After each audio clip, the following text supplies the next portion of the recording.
งเด้อขนาดสามเถื่อพร้อมกันเด้อ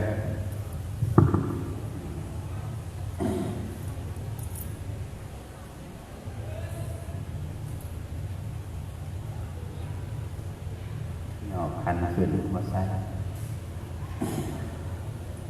มาหามันก็ได้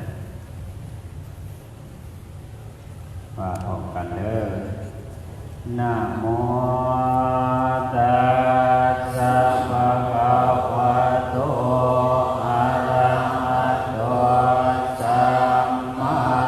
สัมพุทธัสสะนะโมตัสสะภะคะวะโตอะระหะโตสัมมาสัมพุทธัสสะนะโมตัสสะ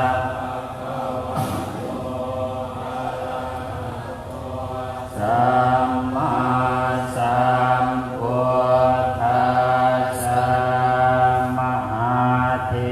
เรปมาเตนะทวารตเน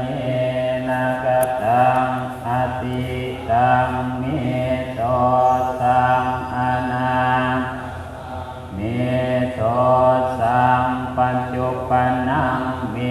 โตสังสัพพังตุโนปันเตมหาเถปมาเทนะทวารตเนนะกตังอติตังเมโตสังอนาคตังปัจจุปันนังเมโต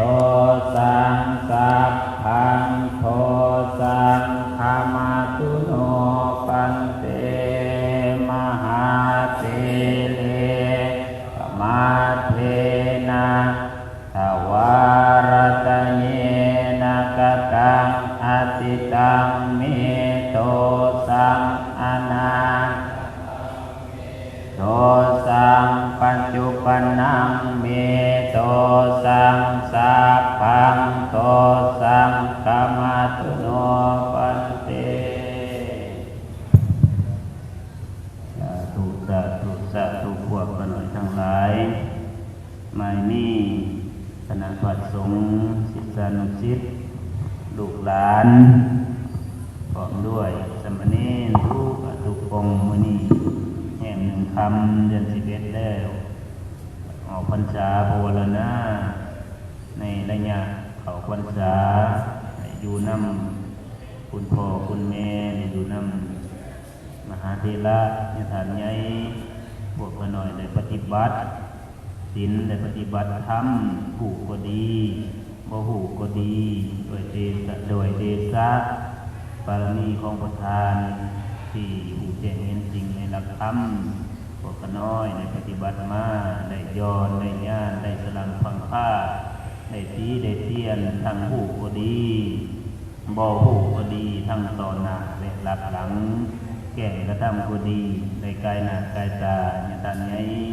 พวกลูกพวกหลานเกิดไม่ใหญ่รุ่นบ่หูบ่จักก็ดีนับแต่นี้เป็นต้นไปขออย่าให้คือสาพา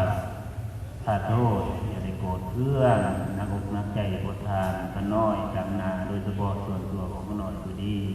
ได้กล่าวคำหยาบคายต่อประธานก็ดีนับเป็นอิทธิพลไปกันน้อยพร้อมด้วยครูบาอาจารย์ทุกองค์มีคันหาขอสมมาคารวะ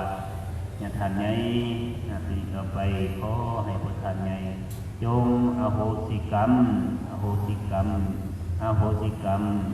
ปาปังยังบาปให้ลูกให้หลานให้ศิษยานุศิษย์และพร้อมด้วยกล่าวคำโอวาทให้ลูกให้หลานในออกพรรษานี้โทษอันใดก็ดีเป็นโทษสานุโทษหรือครูโทษก็ดีขอให้ประธานใหญ่ทั้งหลายและครูบาอาจารย์ทั้งหลายและประธานใหญ่จงมีอายุวันนักสุขภาพอยู่เป็นผู้ผู้ใจ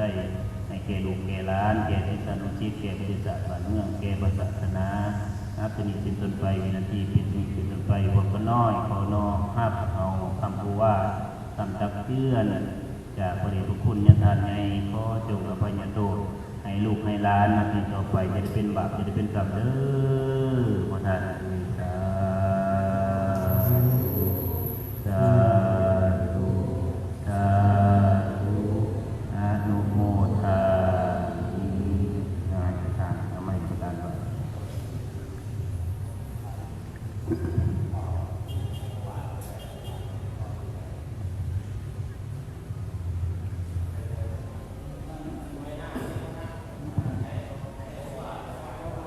หวอนุญาตขึ้นก่อนสาธุสาธุสาธุขณะนี้น้องคณะวัด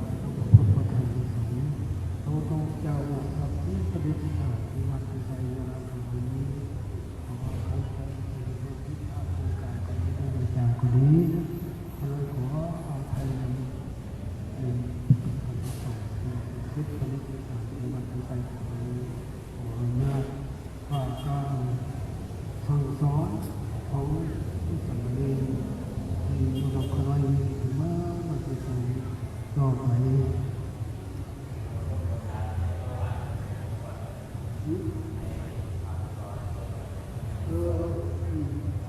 วัวหลายนะว่า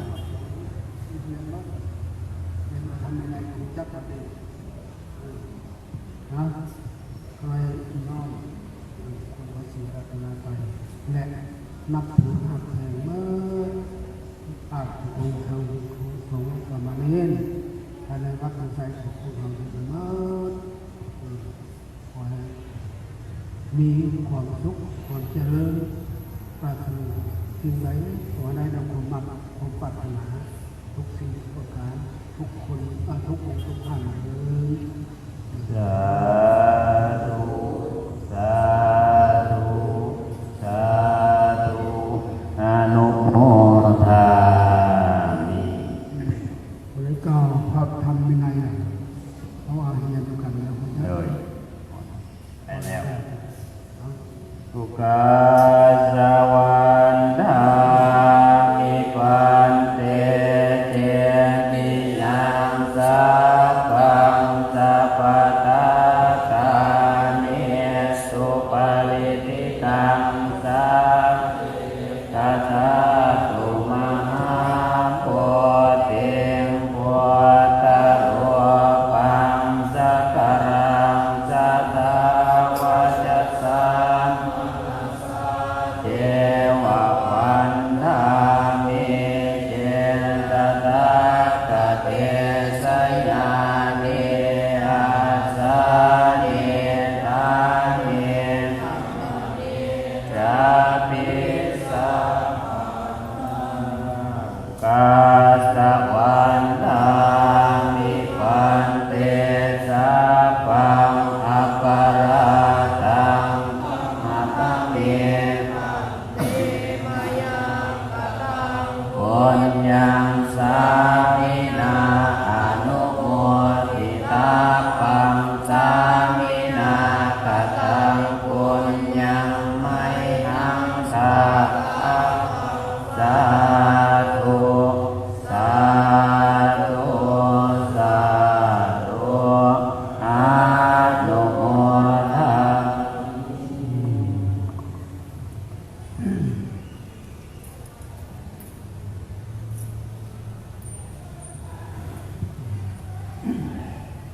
วางหน่อยพออะไรให้พรนะ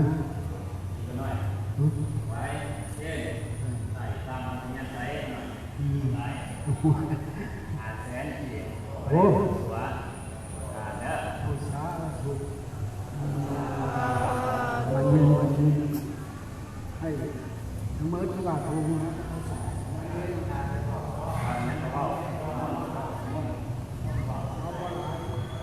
ว่าหลายดอกโอ้เรียนหมดแหละเอาทำในกันไหนต้นตอมันนะยังเป็นพระสงฆ์มีครูสงฆ์สามเณรไอ้หุ่นจักมีในของตนเองเนอะเขาลบตามพระธรรมในทั้งหมดปฏิบัติตามสิ่งตามธรรมของเขาเนอะเพราะเพื่อนน้อง